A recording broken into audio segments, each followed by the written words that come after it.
essayer.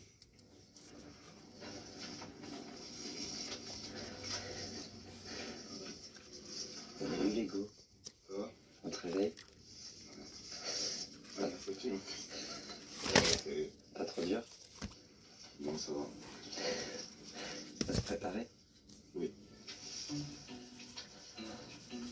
Pour Lego, les journées se suivent et se ressemblent, et son programme est bien chargé. Le Big Club à 10h jusqu'à midi. 1, 2, 3. On aura la danse du camping et l'aquafène. Allez, encore. Continuez aussi, bien savoir, vous l'idée. Encore. La pétanque à 14h. Oh là là. Voilà, tu vois. Et le marché des flots bleus du coup à 18h. Je vais passer dans quelques minutes pour pouvoir découvrir un peu les produits de la région. Vous allez voir, c'est très sympa. Et la boum. Les flots bleus, ça va ou pas? Donc là, c'est parti jusqu'à quelle heure? C'est parti jusqu'à 23h30. Donc voilà. Bonne journée. Ah, merci. À vous aussi. Bon courage. Et bah, bon courage Lego.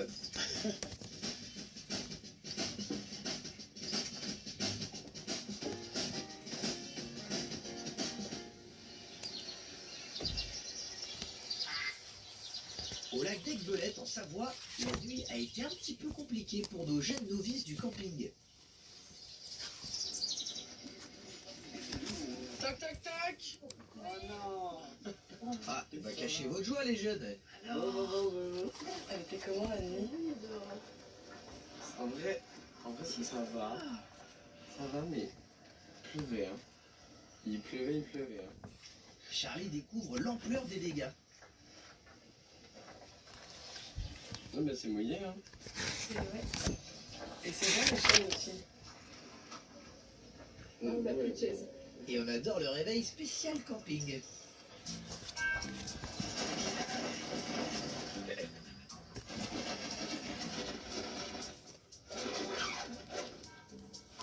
Oula. C'est un peu une cata ma nuit. En fait, notre tente, elle a fui.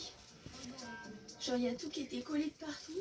Et du coup, à 4h du matin, on était comme ça. Notre couette, elle était mouillée. Voilà. Bonjour. Comment ça va? Bah ça va, j'ai froid toute la nuit, mais à part ça, ça va. Je me suis pelé le cul, les gars, c'était horrible. J'avais juste une envie, c'est de me mettre sous ma couette. Mais sinon, j'ai très bien dormi à part ça. Oh, les petits loulous, ils nous font de la peine carrément. Est-ce que ça vous dit qu'après, on vous offre un café à la buvette? Oh ouais. On va pas dire non. Franchement.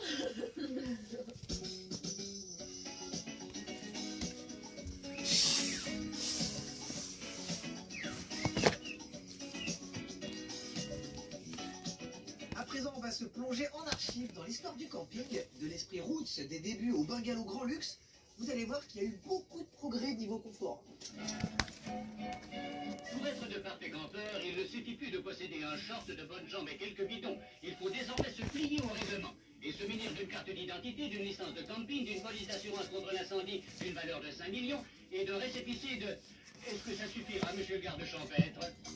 Et oui, c'est la France qui a donné au camping son code et ses lettres de noblesse avec les premiers terrains aménagés dans les années 30. Merci les congés payés. Et chaque campeur a droit à un petit carré de... Ah oui, Combien de mètres carrés? 42 mètres carrés, 6 sur 7. Des vacances pour tous, enfin presque, parce que niveau répartition des tâches ménagères, eh ben c'était pas vraiment ça. Est-ce que vous pensez que pour une femme, ce sont des vacances, le camping? Ce ne sont pas de véritables vacances parce qu'il faut quand même faire le travail journalier toute l'année. Ouais, sympa les vacances, hein. Même le journaliste se la joue un peu sadique avec madame qui charbonne toute la journée. Regardez, aujourd'hui, il y a un beau soleil et vous n'êtes pas à la plage? Mais non, parce qu'il faut bien qu'on fasse la nuit. Le camping devient le mode de vacances préféré des Français, victime de son succès. À la pleine saison, les terrains sont tous complets. On a fait tout le midi, on n'a rien trouvé. On est resté au sud de Toulon, on n'a rien trouvé. Il y a trop de monde. On est trop les uns sur les autres. Et du coup, certains optent pour le camping sauvage. Lorsqu'on peut stationner n'importe où, pourquoi ne pas prendre sa douche en plein Paris? Eh ben nickel la caravane devant l'Arc de Triomphe. Bon, les autorités vont mettre fin à ce joyeux bordel, le camping est réglementé et les établissements font leur max pour recevoir les clients dans les meilleures conditions. On envoie carrément des hôtesses à accueillir les vacanciers avec des petits cadeaux. Super, vous parlez français? Oui, certainement. Non, la Fédération française des campings nous demande de vous accueillir et elle me donne votre cadeau. Merci beaucoup. Fini l'attente à la fraîche, une nouvelle habitation fait son arrivée sur les terrains, le camping-car. C'est une forme de tourisme à mi-chemin entre le camping et la caravane qui connaît déjà un énorme succès aux États-Unis. Et ouais, même Barbie s'y met. Et en chanson carrément. Vive les vacances en camping-car de Ken et Barbie.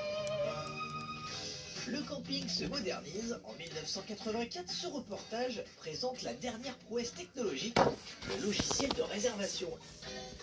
Même l'électronique fait partie de la panoplie du parfait campeur.